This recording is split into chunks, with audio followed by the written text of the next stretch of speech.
Praise road હું Stanley Macwan મારી YouTube channel Gujarati Bible સ્ટડીમાં તમારું સ્વાગત છે. મારી ચેનલને આજે અત્યારે આગળ તમે સબસ્ક્રાઈબ કરી લો અને ઈશ્વરના જ્ઞાનમાં તમે વધતા જાઓ.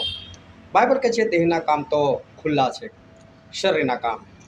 અને શરીરના કામ એટલે વ્યભિચાર, અપવિત્રતા, લંપટપણું, જાદુક્રિયા, મૂર્તિ પૂજા, હત્યા, આ બધું ક્રોધ કરવો, લડાઈ ઝઘડા, નશો કરવો, આ બધા કે છે દેહના કામ છે અને બધા ખુલ્લા છે.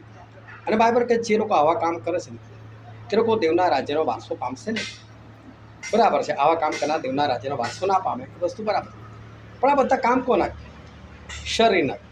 તો શરીર તો મરી જાય એટલે ચલો દફન કરો એટલે માટી બની જાય, અને બાળી નાખો તો રાખ બની જાય. તો શરીર શું સજા થઈ? શરીર તો કોઈ સજા નથી. નાશ કોનો? આત્માનો. શરીર કામ કરે અને આત્માનો નાશ? આવું કેમ? કેમ શરીર કામ કરે છે અને આત્માનો નાશ કેમ ઈશ્વર કરે છે? આત્માને શું કામ સજા મળે છે? તો એ જાણવાના માટે આ વિડીયોને તમે આખો જુઓ.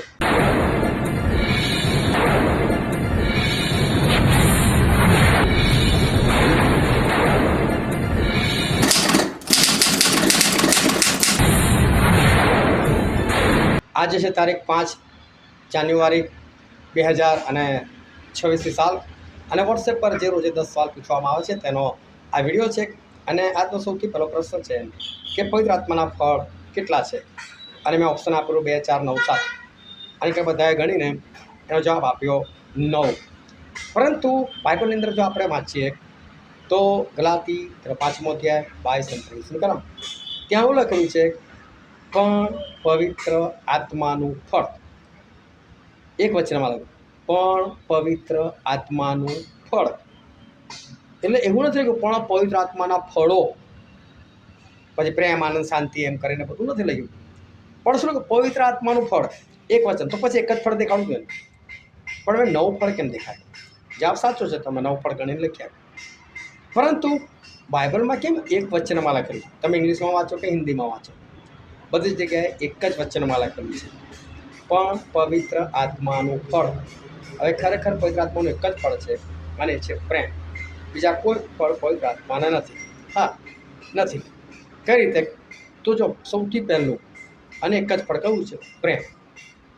આ બાઇબલમાં જે પ્રેમ શબ્દ છે, આ પ્રેમનો મતલબ એવો છે કે પ્રેમ એટલે કે તમારું પોતાનું સર્વસ્વ લૂંટાઈને પણ સામેવાળાનું ભલું કરવું, એને કહેવાય પ્રેમ. બાઇબલના પ્રેમની વસ્તુ. આ કોઈ બીજા પ્રેમની વાત નથી, બાઇબલના પ્રેમની વસ્તુ. હવે જો સમજો તમને પ્રેમ છે બરાબર, તો બીજું ફળ કયું છે? આનંદ. ચલો, આનંદ. આનંદ તમારો ક્યારે જતો રહે? કે જ્યારે તમારી સાથે કોઈ લડાઈ ઝઘડો કરે ત્યારે. પણ તમારી સાથે કોઈ લડાઈ ઝઘડો કરે છે પણ તમે તો એ લડાઈ ઝઘડા કરનારને પ્રેમ કરો છો. તમે તો ગમે તે તેનું ભલું જ કરવા ચાહો છો. તો તમારો પ્રયત્ન શું રહેશે? આનું ભલું જ કરવાનું. એ ભલે લડવા માટે, પણ મારે નથી લડવું. તો એ ઉશ્કેરેલો છે, તમારામાં ઉશ્કેરાટ આવશે, તમારામાં ક્રોધ આવશે. તો ભાઈ તમારામાં શું રહેશે? આનંદ જ રહેશે ને. તો આનંદ શાના લીધે છે? પ્રેમના લીધે છે. શાંતિ. તમે સામે લડતા હોય, તમે કશું તો નથી બોલતા, તમે શાંત જ રહો છો. પણ કેમ? કારણ કે તમને પ્રેમ છે. પ્રેમ છે તો પ્રેમ ના હોતો તમે બી લડવા ના બેસી જાત. તો શાંતિ શાના કારણે આવે છે? પ્રેમને કારણે. તો બાકીના બધા ફળ આવી રીતે ખાલી તમે વિચારી લીધો તો બધા ફળ છે ને પ્રેમમાં સમાયેલા છે. એટલે પવિત્ર આત્માનું ખરેખર એક જ ફળ છે પ્રેમ, અને બાકીના જે 8 છે ને એની અંદર સમાયેલા છે. એટલે બાઇબલ બહુ સરસ લખે છે પણ પવિત્ર આત્માનું ફળ. એટલે ખરેખર એક, પણ આમ ગણતરીમાં 9. પછીનો પ્રશ્ન છે બીજો, ભૂલોમાં દેવની શું કરાય નહીં? અને એ છે મશ્કરી કરાય નહીં. બાઇબલ કહે છે ભૂલોમાં, એટલે કે યાદ રાખો, ભૂલશો ના, દેવની મશ્કરી કરાય નહીં. અને હું બાઇબલમાંથી તમને વાંચીને બતાવું. ગલાતી 6 અધ્યાય 6 અને 7 કલમ. સુવાર્તા વિશે જે શીખનાર છે તેણે શીખવનારને સર્વ સારાવાનામાંથી સોંપો. ભૂલોમાં દેવની મશ્કરી કરાય નહીં. કોઈ માણસ જે કંઈ વાવે તે જ તે લણશે. અહીંયા જે વચન લખેલું, તો પહેલું વચન શું છે કે જે શીખનાર છે એણે શીખવનારને સર્વ સારાવાનામાંથી હિસ્સો આપવો. એટલે કે એના ઘરમાં જે કંઈ સારી સારી વસ્તુઓ છે એ દરેકમાંથી જેની પાસે તમે વચન શીખો છો એને તમારે હિસ્સો આપવાનો, એવું બાઇબલની આજ્ઞા છે. અને આજ્ઞા લખીને શું કહે? ભૂલોમાં દેવની મશ્કરી ના કરાય. તમે જે કંઈ વાવો તે જ તમે લણશો. હવે વાવોને લણો એટલે શું? આ ખેતરની વાત છે કે તમે ખેતરની અંદર ઘઉં વાવો તો ઘઉં જ નીકળે, પણ બાવળ વાવો તો કાંટા જ ઉગે ને. એ તમે જે વાવશો એ જ ઉગશે. પણ તમે કાંટા રોપીને એવું કહો, થોરિયા ઉગાડીને એવું કહો પ્રભુ મને આની પર ઘઉં લગાડીને આપો, તો આવે ઘઉં? ના આવે. એટલે પ્રભુ એવું કહે છે કે તમે જેની પાસે શીખો છો ને એનું જો તમે ભલું નથી ચાહતા ને ભલું નથી કરતા ને તો તમારું બી ભલું નહીં થાય. આ વાવવું અને કાપવું એટલે કોઈ સાંસારિક વાત નથી, આત્મિક બાબત છે. તમે જેવું કરશો ને એવું જ તમારે ભોગવવાનું આવશે, એવું બાઇબલ કહે છે. પછીનો આજનો ત્રીજો પ્રશ્ન છે, બીજી સુવાર્તા નથી, માત્ર કેટલાક તમે હેરાન કરે છે અને શાને ઉલટાવી નાખવા ચાહે છે? તો કહે છે કે ખ્રિસ્તની સુવાર્તાને. હવે જો સુવાર્તા એટલે શું? સુવાર્તા એટલે સારી વાર્તા. હિન્દીમાં કહે છે સુસમાચાર, એટલે કે સારા સમાચાર. ઇંગ્લિશમાં કહે છે એને ગોસ્પલ, એટલે કે શુભ સંદેશ. હવે આનો અર્થ શું છે કે માણસો વર્ષોથી મરતા આવેલા, નર્કમાં જતા હતા, પણ પ્રભુ ઈસુના કારણે સ્વર્ગના દરવાજા ખુલ્લા થયા. એટલે સારી વાર્તા, મરે છે તો નર્કમાં જઈશ, પ્રભુ સ્વાય જો હવે પ્રભુ ઈસુ પર વિશ્વાસ કરીશ તો સ્વર્ગમાં જઈશ. સારી વાર્તા એક. પ્રભુ ઈસુના નામથી સજાપણો મળે છે, પ્રભુ ઈસુના નામથી છુટકારો મળે છે, પ્રભુ ઈસુના નામથી આશીર્વાદ મળે છે, પ્રભુ ઈસુના લોહીથી પાપોની માફી મળે છે. બધી સારી સારી વાર્તાઓ આવી બધી. પણ કેટલાક લોકો શું કરવા લાગ્યા? એ સારી વાર્તા એટલે સુવાર્તાને ઉલટાવી નાખવાનો પ્રયત્ન કરવા લાગ્યા. અને ગલાતીઓ પાસે આવા બધા બહુ લોકો આવી ગયેલા કે જે લોકો સુવાર્તાને ઉલટાવી નાખવાનો પ્રયત્ન કરતા હતા. તો પાઉલ શું કહે? એ બીજી સુવાર્તા નથી. એટલે સુવાર્તા તો જે છે એ જ છે, પણ એના સિવાય જો કોઈ બીજું કશું કરે છે ને તો પછી એને ઉલટાવી નાખવાનો પ્રયત્ન કરે છે. એ બીજી સુવાર્તા ને, સુવાર્તા એક જ છે કે પ્રભુ ઈસુના નામ પર વિશ્વાસ કરો, એમનું આજ્ઞા પાલન કરો અને બધા આશીર્વાદો તમને મળે. આ સુવાર્તા છે. પણ બીજો કોઈ આને કંઈક ખોટી રીતે શીખવાડે, બીજું શીખવાડે તો એ કોઈ બીજી સુવાર્તા નથી. હવે તમને બીજી સુવાર્તા એટલે શું એ તમને કહું. ઘણા બધા પાસ્ટરો એ બીજી સુવાર્તા આપે છે. બીજી સુવાર્તા એટલે શું? તમે પાપ કરતાં કરતાં થાકી જશો પણ પ્રભુ શું માફ કરતાં કરતાં નહીં થાકે. આ જૂઠી વાત છે. આવું બાઇબલમાં કોઈ જગ્યાએ નથી.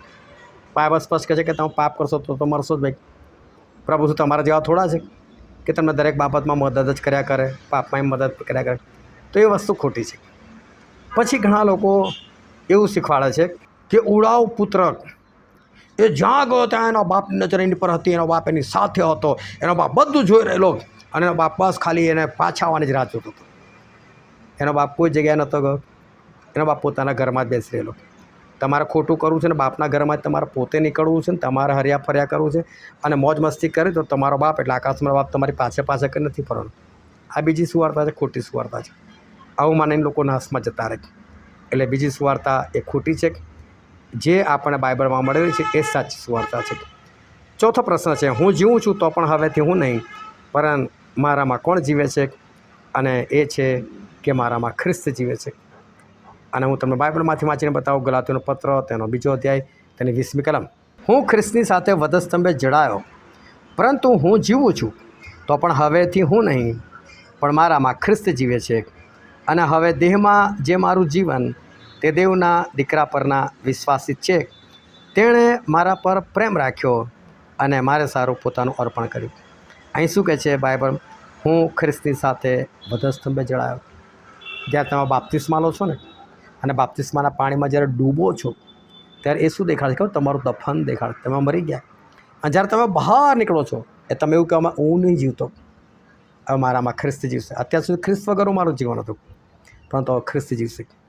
જે દિવસ તમારું બાપ્તિસ્મા થયું, ભલે 20 વર્ષે, 22 વર્ષે, 25 વર્ષે, 50 વર્ષે, જ્યારે બી સાચું બાપ્તિસ્મા, ત્યાં સુધી બાપ્તિસ્મા થયું ત્યાં સુધી તમે તમારા માટે જીવતા હતા, તમે લોકો માટે જીવતા હતા, તમે તમારા પરિવાર માટે જીવતા હતા. પણ જે દિવસ તમારું બાપ્તિસ્મા થયું ત્યારે તમે મરી ગયા અને તમે પાછા ઊભા થયા. અને પાછા ઊભા થયા ખ્રિસ્તના માટે. હવે તમારે ફક્ત ખ્રિસ્તના માટે જીવવાનું છે. અત્યાર સુધી પોતાના માટે જીવ્યા, હવે ખ્રિસ્તના માટે જીવવાનું છે. પછીનો પ્રશ્ન છે, દેવ એ સ્ત્રીથી જન્મેલો અને નિયમના આધીન જન્મેલો એવો શું મોકલ્યો? અને એ છે પોતાનો પુત્ર. અને વાંચીને દેખાડો ગલાતી 4 અને તેની 4 કલમ. અહીં એવું લખેલું છે, પણ સમય પૂરો થયો ત્યારે દેવે સ્ત્રીથી જન્મેલો અને નિયમને આધીન જન્મેલો એવો પોતાનો પુત્ર મોકલ્યો. જો સ્ત્રીથી જન્મેલો અને નિયમને આધીન જન્મેલો પોતાનો પુત્ર મોકલ્યો. એવું લખ્યું છે કે સ્ત્રીનો પુત્ર મોકલ્યો. ઈશ્વર પોતાનો પુત્ર મોકલ્યો. આ મરિયમનો પુત્ર નથી, આ પોતાનો પુત્ર દેવ પુત્ર છે. એટલે પ્રભુ શ્રી કૃષ્ણ ભલે સ્ત્રીથી આવ્યા ખરા, પણ સ્ત્રીનું બીજ એમનામાં નહોતું, કોઈ પુરુષનું બીજ એમનામાં નહોતું, અને માટે કોઈ સ્ત્રી એમની મા નથી ને કોઈ પુરુષ એમનો બાપ નથી. પ્રભુ શ્રી કૃષ્ણ પોતે પોતાનામાંથી નીકળીને આવેલા, પોતે દેવ હતા અને દેવમાંથી નીકળીને આવેલા, એટલે કહે છે કે હું દેવમાંથી નીકળીને આવ્યો છું. એ પોતે દેવ છે. પછીનો પ્રશ્ન છે, કોણ આખું નિયમશાસ્ત્ર પાળવાને બંધાયેલો છે? અને છે સુન્નત કરાવનાર માણસ.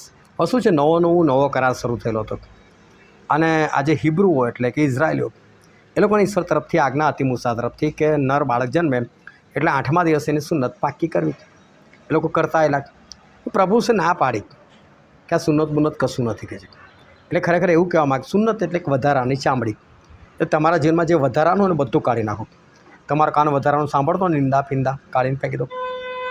તમારા તેની અંદર વધારે પડતી વસ્તુ ને હત્યા નિંદા કાઢીને ફેંકી દો. પ્રભુ શું ખરેખર આ કહેવા માગતા હતા? એટલે એમણે સુન્નતનો ખરો અર્થ સમજાવ્યો. આ બાહ્ય ચામડી કાઢીને પણ તમારા મનમાંથી ઊંડા વિચારો ના જતા હોય તો કોઈ ફાયદો ખરો? એટલે એનો કોઈ ફાયદો નથી. અને છતાં બી તમારે જો સુન્નત જ કરાવ્યું તો એક કામ કરો, જાઓ આખું નિયમશાસ્ત્ર પાળો. તો કોઈ તાકાત છે આખું નિયમશાસ્ત્ર પાળવાનું? અમાસે આમ કરવાનું ને પૂનમે આમ કરવાનું, ફલાણું કોઈ દિવસ તમે બીમાર પડ્યા હોય અને તો એ પૂનમે કોઈ જવાન થાય તો કેમ ના જાઓ? તમે દવાખાને એડમિટ છો, શું કરો? આખું નિયમશાસ્ત્ર કોઈ પાડી શકે? કોઈની તાકાત નથી. પણ એમાં જ પાછું કશું પાડવું છે તો પ્રભુ કે જો કશું પાડું તો આખું જ પાડ ભાઈ, જા. એવી રીતે તું ન્યાય ઠરીને દેખાડ જો ઠરાતું હોય તો. પ્રભુ શું ઇઝી કર્યું છે તો ભાઈ શાંતિથી જીવો ને, એમ પ્રભુ કહેવા માગે છે. પછીનો પ્રશ્ન છે, શાના કામ કરનાર દેવના રાજ્યનો વારસો પામશે નહીં? અને એ છે દેહના કામ કરનાર. એનો જવાબ છે દેહના કામ કરનાર. હવે જો દેહના કામ એટલે ખરેખર કેવા કામ? તો બાઇબલની અંદર હું તમને વાંચીને બતાવું. ગલાતીનો પત્ર તેનો 5મો અધ્યાય અને તેની 19, 20 અને 21 કલમ. દેહના કામ તો ખુલ્લા છે, એટલે વ્યભિચાર, અપવિત્રતા, લંપટપણું, મૂર્તિ પૂજા, જાદુ, વેરભાવ, કજ્યા કંકાસ, ઈર્ષા, ક્રોધ, ખટપટ, કુસમ, પક્ષાપક્ષી, અદેખાઈ, છાકટાઈ, વિલાસ તથા એઓના જેવા કામ, જેમ પહેલાં મેં તમને ચેતાવ્યા હતા તેમ તેઓ વિશે હમણાં પણ ચેતાવું છું કે જેઓ એવા કામ કરે છે તેઓ દેવના રાજ્યનો વારસો પામશે નહીં. જો આવા કામ કરનાર દેવના રાજ્યનો વારસો પામશે નહીં. હવે હું તમને કહું આ બધા કામ શું સૂચવે છે. હવે એમાં પહેલું જ કામ વ્યભિચાર. તમે એવું માનશો મારામાં તો છે નહીં, ચલો હું માની લઉં છું. અપવિત્રતા ચલો હું માનું છું તમારામાં નથી. હવે આ અપવિત્રતા એટલે શારીરિક સંબંધોની વાત છે, ચલો એ પણ તમારામાં નથી. લંપટપણું એટલે કે જો સ્ત્રી લંપટ હોય તો એને એકથી વધારે પુરુષ સાથે સંબંધ હોય, અને પુરુષ લંપટ હોય તો એને એકથી વધારે સ્ત્રીઓ સાથે સંબંધ હોય. આમાં ફક્ત વ્યભિચાર નથી, પણ એને કોઈ બી સ્ત્રી જોઈએ, કોઈ પણ પુરુષ જોઈએ, આવું હોય. આવું નથી તમારામાં, બહુ સારી વસ્તુ. પછી આવે છે મૂર્તિ પૂજા. આનું તમને ચોક્કસ કહું, આ તમારામાં છે. મૂર્તિ પૂજા તમારામાં છે. તમે એવું માનતા હો ને કે તમારામાં નથી, તો હું આજે તમને સાબિત કરીને દેખાડું તમારામાં મૂર્તિ પૂજા છે. અને જો તમારામાં ખરેખર ના હોય મારી વાત સાંભળ્યા પછી, તો ખરેખર ઈશ્વર તમને પુષ્કળ આશીર્વાદ આપો અને તમને પુષ્કળ આગળ વધારો. પણ મૂર્તિ પૂજા શું છે તમે જાણી લો. આજે મોટાભાગના લોકોના ઘરોમાં પેલા 12 શિષ્યોનું છેલ્લું ભોજન એના ફોટા હોય છે. કોઈના ઘરમાં બીજો ફોટો હોય છે, જેને લોકો ઈસુ બાપ કરે છે કે પ્રભુ ઈસુ કરે છે. તમને એવું છે કે તમે એની પૂજા નથી કરતા, તમે એની આગળ મીણબત્તી કે અગરબત્તી નથી કરતા. હું તમને કહું છું તમે એની પૂજા કરો છો. કઈ રીતે? જો તમે એની પૂજા નથી કરતા તો એની નીચે ફેંકી અને તમારા પગ ઉપર મૂકીને દેખાડો મને. કરી શકો છો આ વસ્તુ? નથી કરી શકતા. તો આડકત રીતે તમે એની પૂજા જ કરો છો. તમારા ઘરમાં નાના નાના ટેડી બેર છે, શું છે? મૂર્તિ છે એક જાતની.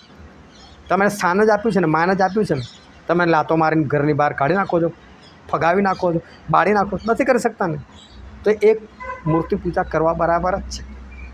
આ તમે કરી જ રહ્યા છો. અને એ સિવાય હમણાં જ ક્રિસમસ ગઈ ને, જે પેલો તારો તમે બનાવીને મૂકેલો ને, ફરી પાછો અંદર વસ્તી પેક કરી મૂકી દો. તમારા તાકાત હોય ને એને બાળી નાખો. જો તમે આ બધું નથી કરી શકતા ને તો તમારામાં મૂર્તિ પૂજા છે.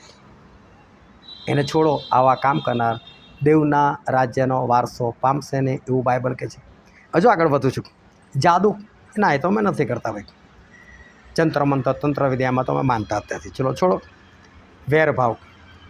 શું તમને કોની સાથે વેર નથી? શું તમને તમારા બધા સગાઓ સાથે બહુ સારું બને છે? શું તમને તમારા દરેક અડોશી પડોશી સાથે બહુ સારું બને છે? કે અડોશી પડોશીની કરતાં તમારું મળો આમ થઈ જાય છે? કે કશી કોઈ સગાવાલા જોઈને એવું કંઈક થાય છે? શું તમારું દરેક જણ જોડે સારું બને છે? કે પછી વેર છે કોની સાથે? એને કાઢી નાખજો. બહુ ભયંકર વસ્તુ છે. પછી આગળ લખેલું છે કજિયા કંકાસ. શું તમારા ઘરમાં છે કજિયા કંકાસ? ભયંકર બાબત છે. આ તમને સ્વર્ગમાં નહીં લઈ જાય. હજુ આગળ જોઈએ. ઈર્ષા. સમજ્યા? આનું ઘર મારાથી વધારે કેમ સારું? અહીં ટાઇલ્સો મારા ટાઇલ્સ કરતાં કેમ વધારે સારી? એટલે મેલો છોડો એ બાબતોને. પણ જો ઈર્ષા છે, અને આજે તો કેવી ઈર્ષા ખબર? બાળકોની ઈર્ષા. મારો છોકરો મારી છોકરી એના કરતાં વધારે જ માર્ક લાવે, એ કેમ વધારે લઈ જાય? ઈર્ષા. પેલો ક્રોધ, ગુસ્સો. હૃદય પર હાથ મૂકીને બોલો, નથી તમને? નથી ફાલતુ વાતોમાં પણ ગુસ્સો આવી જતો છે? આ બધું બાઇબલ કહે છે આ બધા કામ જે કરે છે એ દેવના રાજ્યનો વારસો પામશે નહીં. અને આ બધી બાબતથી સંભાળવાની જરૂર છે. અને આ બધા કામ શરીર કરે છે. તો આત્મા કેમ નાશમાં જાય છે? કારણ કે આત્મા એ શરીરની અંદર રહીને આ બધા કામો કરવા દે છે. માટે માટે આત્માનો ન્યાય થશે. અને એટલે તમારા આત્માથી આ શરીરના કામોને રોકી લો. પછીનો પ્રશ્ન છે, સુવાર્તા વિશે જે શીખનાર છે તેણે કોને સર્વ સારા વાનામાંથી હિસ્સો આપવો? અને એનો જવાબ છે શીખવનારને. અને હું બાઇબલમાંથી વાંચીને બતાવું. ગલાતી 6 અધ્યાય 6 કલમ. સુવાર્તા વિશે જે શીખનાર છે તેણે શીખવનારને સર્વ સારા વાનામાંથી હિસ્સો આપવો. જો આમાં કોઈ દાનની વાત નથી. તમે દાન આપો છો બહુ સારું છે, પણ દાનની વાત નથી કરતા પ્રભુ. દશાંશ, તમે દશાંશ આપો છો બહુ સારું છે, એનાથી પ્રભુને કોઈ લેવા દેવા નહીં. આ તો અલગ વસ્તુ છે જે તમને ઈશ્વરના વચનો શીખવાડે છે. દાખલા તરીકે તમે તમારા બાળકોને સ્કૂલમાં મૂકો છો, ટ્યુશનમાં મૂકો છો. શું તમે ફી નથી આપતા? તમે ટ્યુશનવાળાને એવું કહો છો અમે સ્કૂલમાં તો ફી ભરે, તમારે શાની ફી ભરે? પણ તમે જેટલું સારું ટ્યુશન, ભલે વધારે ફી હોય તો તમે ત્યાં આપો છો. તમે એવું કેમ નથી કે અમે શિક્ષણ વેરો ભરીએ છીએ તો અમે તમને ફી નહીં આપીએ? એવું કેમ તમે નથી કહેતા? ત્યાં તમે આપો છો. શું એ જ્ઞાન તમારા છોકરાને સ્વર્ગમાં લઈ જશે? નથી લઈ જતું તો બી તમે પૈસા ખર્ચો છો ને. તો આ તો અનંત જીવન આપે એવું જ્ઞાન છે. આ જ્ઞાન જે તમને પીરસે છે, જે તમને આપે છે, એવા માટે ઈશ્વર એવું કહે છે કે એ લોકોને તમે તમારા સર્વ સારાવાનામાંથી હિસ્સો આપો. સર્વ સારાવાના એટલે શું? જો તમે તમારા ઘરમાં સારું ખાવાનું બનાવો છો કોઈ દિવસ, રોજિંદો ખોરાક આપણો અલગ છે, પરંતુ કોઈક દિવસ અઠવાડિયામાં એકવાર કે 10 દિવસે તમે જોરદાર કોઈ પ્લેટ બનાવી, તો તમે જેની પાસે શીખો છો ને એને એક પ્લેટ પહોંચાડો. તો બજારમાં કદી કપડાં ખરીદવા ગયા, સારી વસ્તુ છે, તો જેની પાસે શીખો છો ને એને એકાદ કપડું પહોંચાડી આપો. તમે કદી વાસણ ખરીદવા માટે ગયા, તો પછી તમે એકાદ વાસણ એના માટે પણ લઈ લો. તમે ગાડી ખરીદવા ગયા, ઓહો ગાડીનો હિસ્સો કેમ ન આપવાનો? ચલો કોઈ વાંધો નહીં, એમાંથી કંઈક તો કાઢીને આપો ભાઈ. આ ઈશ્વરનું વચન છે, આજ્ઞા છે. ઈશ્વર આવું કહે છે. પછીનું વચન છે, કોણ આપણને હાલના ભૂંડા જગતમાંથી છોડાવે? અને છે પ્રભુ ઈસુ ખ્રિસ્ત. હકીકતમાં આપણે ત્રિએક પરમેશ્વર માને છે. પિતા પરમેશ્વર, પુત્ર પરમેશ્વર અને પવિત્ર આત્મા પરમેશ્વર. અને આ એક અદ્ભુત યોજના હતી. પ્રભુ ઈસુ ખ્રિસ્ત આપણા માટે મનુષ્ય બનીને આવ્યા, એ મૃત્યુ પામ્યા, અને એમના લોહીથી આજે આપણે શુદ્ધ થયા છે, પવિત્ર થયા છે. પિતાએ એમને ફરી પાછા જીવતા કર્યા. પવિત્ર આત્મા આપણને ચલાવે છે. આખી યોજનામાં 3 સાથે છે. અને માટે ખાલી એટલું નહીં કે આ ભૂંડા જગતમાંથી પ્રભુ ઈસુ ખ્રિસ્ત એકલા, પરંતુ પિતા અને પવિત્ર આત્મા પણ આ 3 આપણને ભૂંડા જગતમાંથી છોડાવે છે. પછીનો અને છેલ્લો પ્રશ્ન છે, નિયમની કરણીઓથી કોઈ માણસ શું ઠરશે નહીં? અને છે ન્યાય ઠરશે નહીં. નિયમની કરણીથી કદી પણ કોઈ માણસ ન્યાય ના ઠરી શકે. કારણ કે નિયમની કરણી એટલે સમજો કે હું જૂના કરારના નિયમોની પણ વાત નથી કરતો, પણ નવા કરારમાં પ્રભુ શું કહે છે ખબર? જો કોઈ તમારી પાસે ઉધાર માગવા આવે તો તું ના ન પાડ. પણ તમને આ વચન ખબર પડી ગઈ. હવે તમારી પાસે કોઈ આવ્યું, ઓ ભાઈ 10,000 આપવાનું છે ને, અને તમને ખબર છે આ લબ્બડ માણસ છે, આ નહીં આપે પાછું, પણ એ તો કરણીની વાત છે, ઓ તમે એને આપો છો. હવે મારી પાસે આવ્યો, બિલકુલ હરામખોર માણસ છે, બિલકુલ લભાડ છે, કોઈને આપતો નહીં પાછા. અરે બાઇબલની આજ્ઞા છે, કરવું પડશે મારે. હા લઈ જા, 10,000 લઈ જા. તો તમે આપતા તો આપી દીધા, પણ કેવા મનથી તમે આપ્યા? એટલે નિયમની કરણી છે ને આવી હોય, કોઈ સારી રીતે નથી કરતું. અને જો સારી રીતે ના કરતું હોય ને તો પછી કરણીથી થોડા કોઈ ન્યાય ઠરે, ન્યાય ના. પ્રેમથી કરો તો, એટલે કોઈ પણ વસ્તુ પ્રેમથી કરો. તો આ રીતે રોજ 10 સવાલ પૂછવામાં આવે, એના ભાગીદાર બનો અને ઈશ્વરના જ્ઞાનમાં તમે વધતા જાઓ. ઈશ્વર તમને આશીર્વાદ આપે. આમેન.